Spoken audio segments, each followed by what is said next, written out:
In the shadow of downtown Chicago lies the Lower West Side, a Mexican community called Pilsen, one of the city's 86 neighborhoods.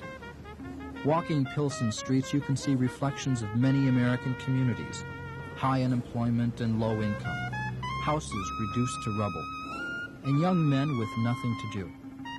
But in Pilsen, there is more to see than that. There are children playing in the pump on a hot day, a store that specializes in chile and chicharrones, Saturday afternoon wedding, a tortilla factory, and a restaurant serving huevos con chorizo for breakfast. Pilsen is an immigrant community with a Polish, Czech, Lithuanian, and Jewish legacy. And now it is Mexican immigrants that call Pilsen home, like the family of Teresa and Refugio Fraga of West Cullerton Avenue. My husband's brother and family on the second floor. My husband's brother and family on the first floor. A friend, she lives here. And then I live here. And that's what Pilsen has always been, a port of entry.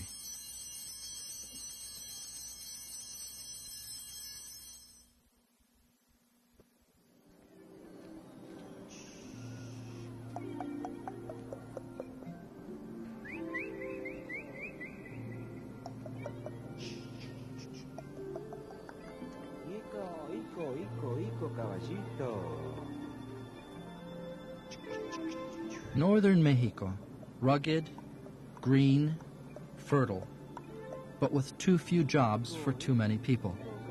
Every year, thousands leave Mexico looking for work, and like all immigrants, they take little with them, except hope and memories.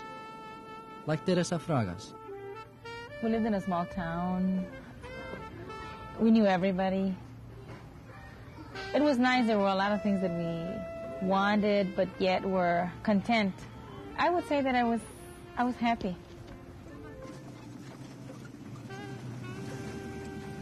I think that everybody leaves trying to have more than what they have. You know, jobs in Mexico is what separates families. My father left first to look for a job in the United States, and then he came back 3 years later to bring us.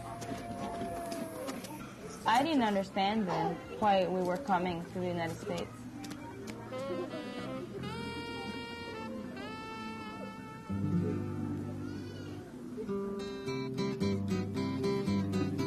Qué cerca de los Estados Unidos, qué lejos de Dios. How close to the United States, how far from God.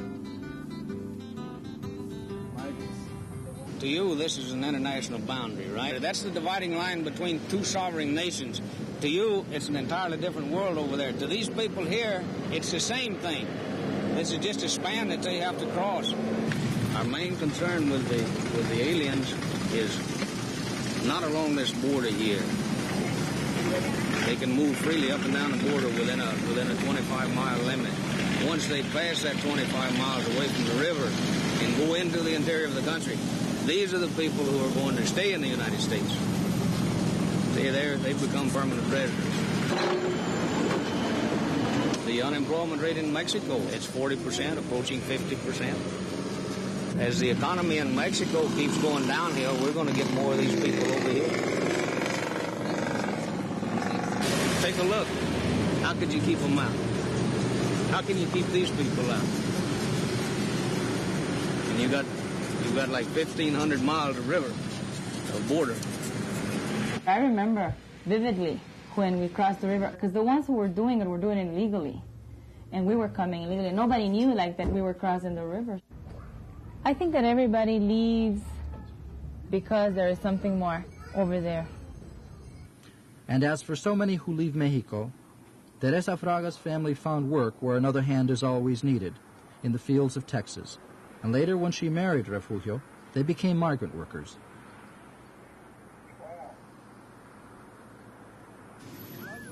When we were migrant workers, we lived anywhere. Anywhere. There was a large barn that other families shared. And my husband and I had just been recently married, had no children, so, we had to stay in the chicken coop because it was more private. We couldn't fit standing up, but we cleaned it up and everything. You miss a lot of that, Mother Nature stuff, you know, the sun, working in the rain, working in the wind. As long as the harvest lasts, that's how long we would stay, and we would be packing up all the time. Somebody told us, you know, stop in Chicago, at least your job is going to be more stable. And Dallas, connection in Corpus Christi for St. Louis and Chicago. We never stopped to think what we had or what we're leaving behind. Good morning. This is WBMX News. Now 60 degrees in the Loop. I'm Mike Allen. Governor Thompson says the issue of jobs is at the bottom line of this year's presidential election contest. WBBM News Time 9/11. Herb, how are we doing on the expressways now? On the expressway system, the Kennedy from Cumberland to Ohio, now an 18-minute trip. 9 minutes in the regular lane from the junction to Ohio. Está escuchando Radio Ambiente.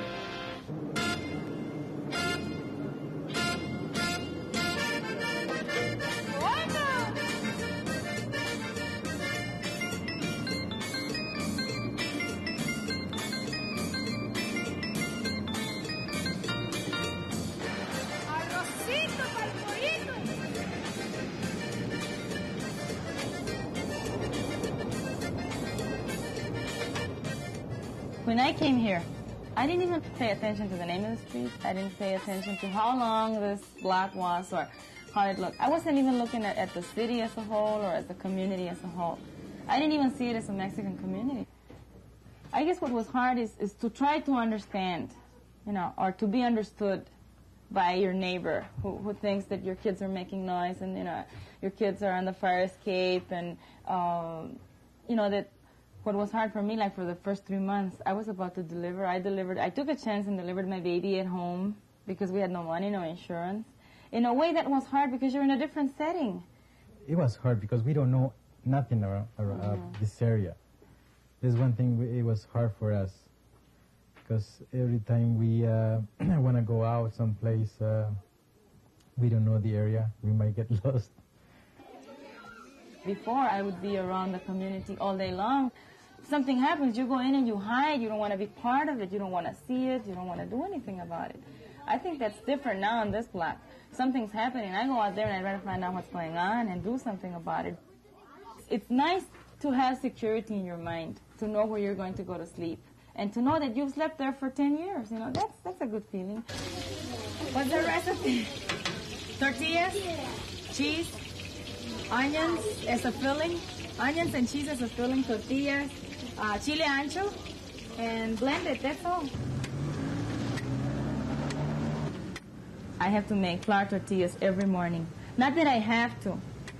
He expects them, and I want to do it because this is, you know, a specialty for him that I don't think he's ever going to give up. For 14 years, Refugio Fraga has worked as a highway construction laborer, a seasonal job that only allows him to work 9 months a year. He could be working right on the sidewalk of McDonald's. He's got to have lunch from home because his work is important for him, and he feels that I have to be part of that. And if I know what's important for him and he knows what's important for me, then there's no problem. They were doing real good. My 20-year-old son just became unemployed at Ryerson Steel. He had been working there 1 year part-time and 2 years full-time. This is what they call the south plant, the center plant. Right across the street over here. I don't see no friends around. What if my husband lost his job? Well, my son working gave my husband and myself a lot of assurance. Now we don't have that security. I leave to work 10 minutes before I start. As a matter of fact, I'd be starting right now if I was working, 3 o'clock. We have 5 boys. He's the oldest. He's in an important position in the family. So when you have a brother that's working and can buy a car, the others want to grow up to be like him. Some of my friends are unemployed too. About half the neighborhood. Some of them got fired. Some of them, there's just no work. They just can't find a job. It's always been the same. At least I always seen it the same. I never did like to fight. So as I kept growing up, I just avoided all that stuff. So why should I join a gang? And I've been here almost 15 years and I never had a fight. Never. I know friends who've been shot, they've been killed. They were really into that stuff. and you hate to see them go, but that's what they were asking for. They're always in trouble, looking for fights. Whenever I hear somebody got killed that belongs to a gang, and just by having seen their names scribbled on the walls, it just hits me personal, you know. Like, you know how it is when somebody dies and you know the person is, oh, I knew that person. When I hear about troubles, you know, all over the world, you know, with youth, I really praise my boys in the sense that they're not in trouble, at least, and they're not giving us trouble in turn. No, my parents are very good to me. I think I'll stay there till the day I get married. And who knows when that will be.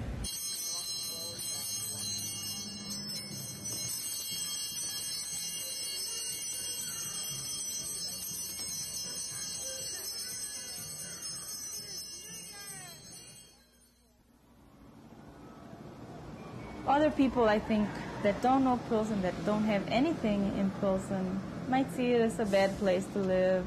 And they think that, you know, oh, you live in Pilsen, especially 18th Street, because they don't see it as Pilsen.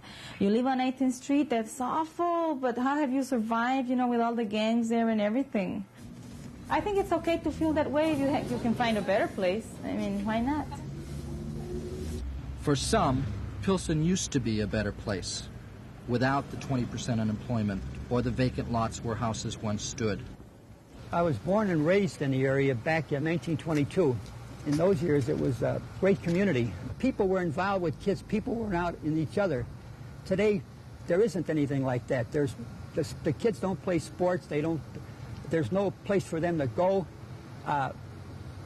People today aren't, for example, motivated to really have to work. When I was a kid, if you didn't work, you were in trouble. You know, my folks couldn't speak the language, and they ended up having to go out in best way they can, you know, survive. And they started fixing buildings and learning skills. John Podmajersky's parents were Czechoslovakian immigrants that settled in Pilsen. Podmajersky, a former rehab advisor for the city, is now a private developer working in Pilsen. The lifestyle has changed. You just can't walk around like you feel, and there's not that kind of pulling together, and people are more kind of stratifying in different directions. See, I think that when Mexicans started coming into Pilsen, because I've lived here for 14 years, and when we came to this block, right, there was we could have said it was half and half. It wasn't an all Mexican block.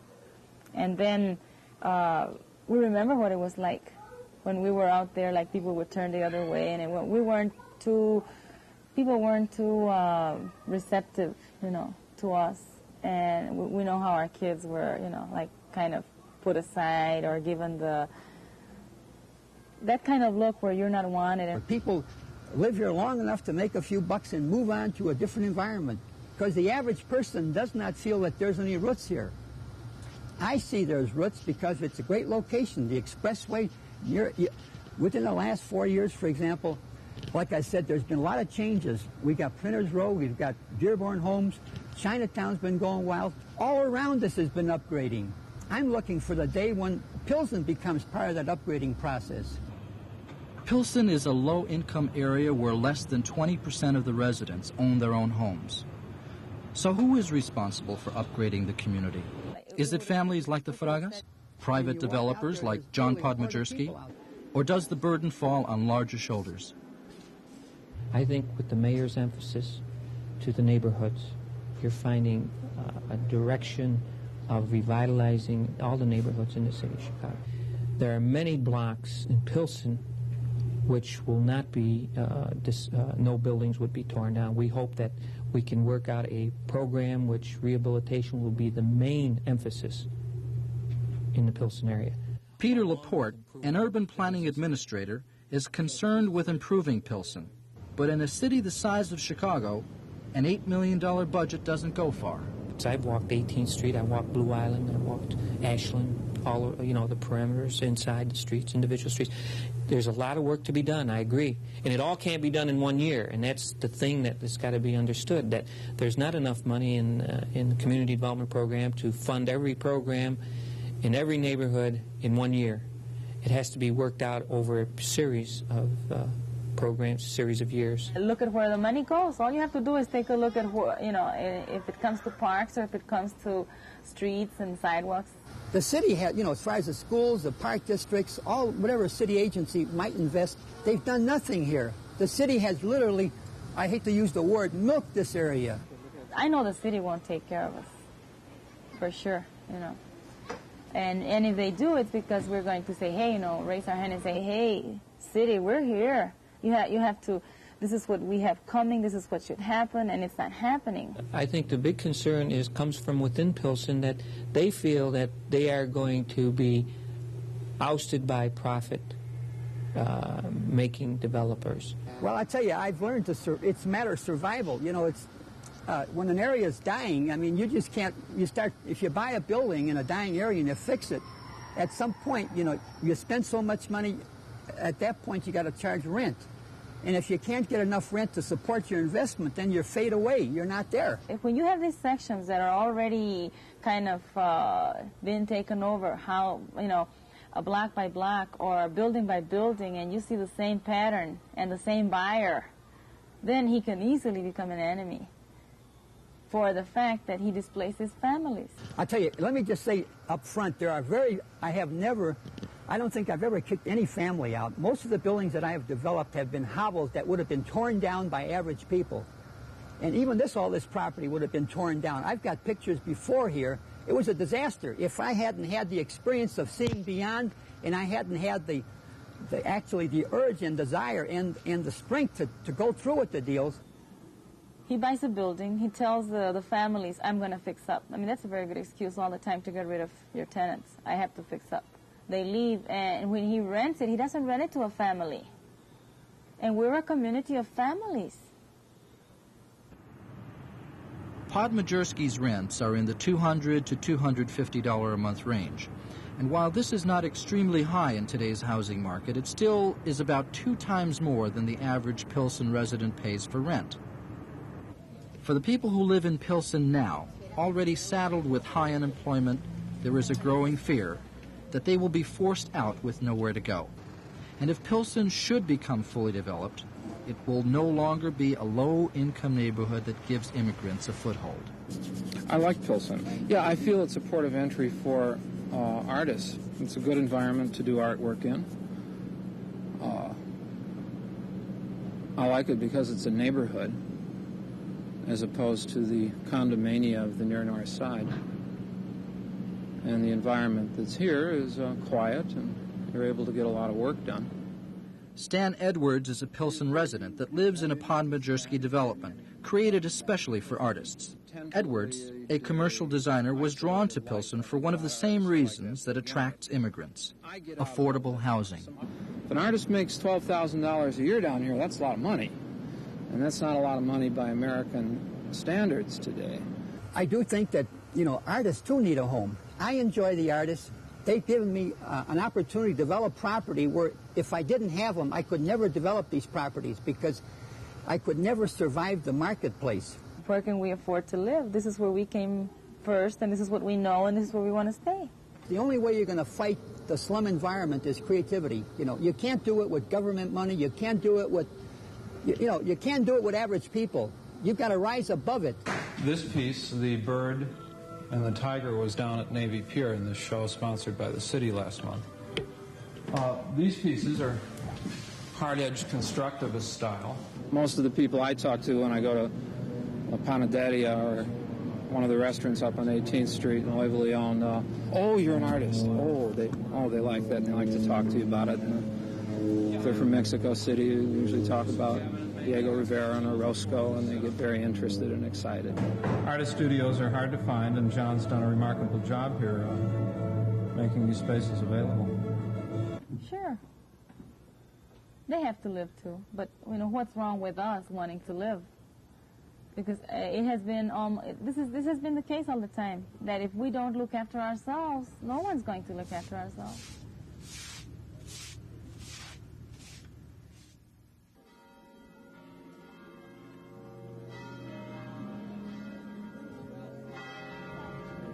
If it were up to the people that live in this community, the future could be good and could be a bright future, could be a future of a community that's going to live longer. Unless the city has hidden plans.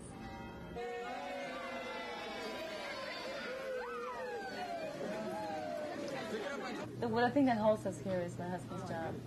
I think his job is what makes me feel, safe, because at least there's insurance, and because he brings money home every week. That's all we've got, and our kids. I hear a lot of people say, well, you shouldn't sacrifice too much for your kids. Well, what's wrong with that if that makes me happy? I mean, putting food on their table is not a sacrifice. It's a pleasure. Making sure that they have clean clothes and they're in a nice street, in a nice community, that's a pleasure. That's not a sacrifice. See, in order for you to become really angry about what's happening to your community, you have to invest in it.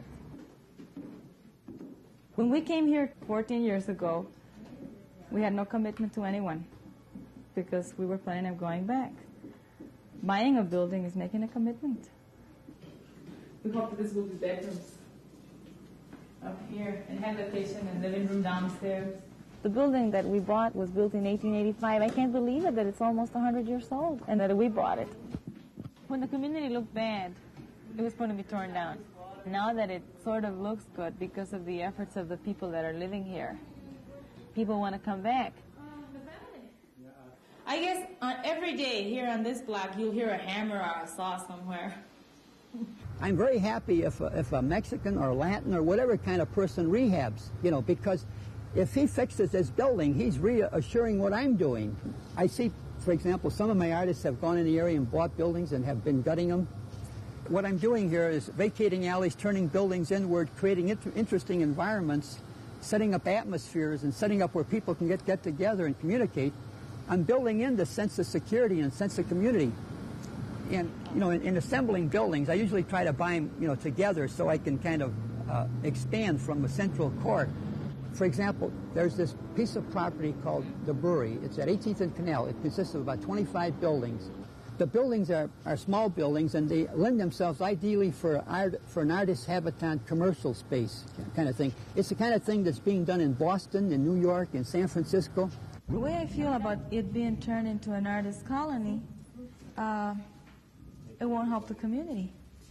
See, the artists live 5 blocks away from where I live, and I don't see them becoming part of the community. I don't see there's any conflict. There are some people that are trying to create a conflict, but in fact there is not a conflict. I think there's great, as far as the artists are income level-wise, I think a lot of the artists are as poor than anybody around here, And I'm the landlord, I'm probably no better than anybody because I have to collect the rent and I have to deal with these people. Let me say something, and I mean this from the bottom of my heart. If the Brewery is not developed as a habitat, which is the most sensible and practical solution, in this time, in our lifetime, this area will be ready for the bulldozer. But it won't help the community. At least the people that are living there now. And if it's turned into a factory, it will help the people in the community in terms of jobs.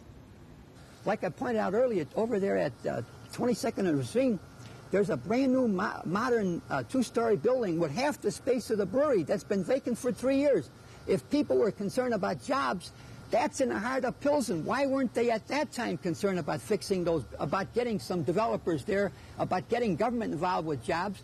And let me ask you this, when they saw these industries leaving, why didn't they make an effort then of getting them if they thought that these people were getting jobs? Incidentally, most of the industry here did not employ people in the neighborhood. There's one that still does, Johanna Western, but by and large, they're people from outside the community. Those buildings don't lend themselves to any desirable industrial use. That's why industry has left them. The Brewery's going to make it because I'm a very determined man, and I'll sacrifice anything.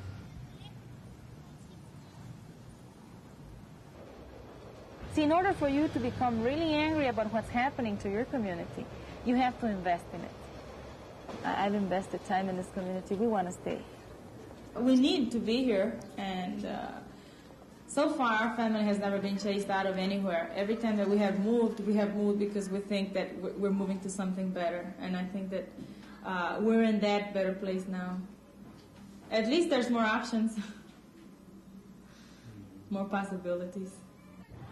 From the day I was born, we've never planned what's going to be 10 years ahead. What I would like to see happen is maybe fix up the building, hope that my husband continues to keep his job so that we can fix it little by little. But now, when they need a steady income the most, the Fraga's future is in question. There is no job prospect for Herman, and without his additional income, it is impossible to fix up the new house. And like the migrant life they left, highway construction is seasonal work. And this year, there is not as much to do as in previous years. There are many days when Refugio Fraga does not work. It's also unpredictable. His job is a 9-month, 8.5 months job. And so every winter we're sort of prepared mentally to say, well, he'll be on compensation for 3.5 months. But when this happens in the middle of the working season, so it's supposed to be right now, and he's not working steady, then as the wife, I can't make plans with, even with the groceries. I can't make plans with the payments. I can't make plans for the winter either. I think it's just another blow after Herman being laid off. I wanted to work steady there, and I had planned to, because the benefits are real good. Everything's real good there. And I wanted to keep working. I feel bad that they laid me off. Well, we can change. I don't think that there's anything we can do to change that situation with work being so slow. I think we are at a point that we don't. If we were to move on, I wouldn't know what to do next or where to go next. Many times it's up to the individual. It's up to us. We could be in the mountains of Washington still, or we could be picking tomatoes in Ohio. We could have been on welfare. I think it's up to the individual, no matter where you're at, what country you're at.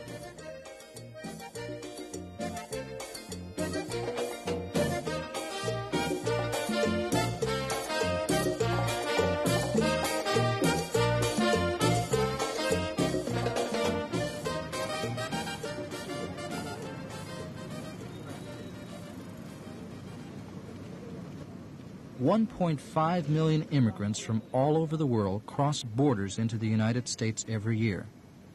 The port of entry may change. The movement of people never will.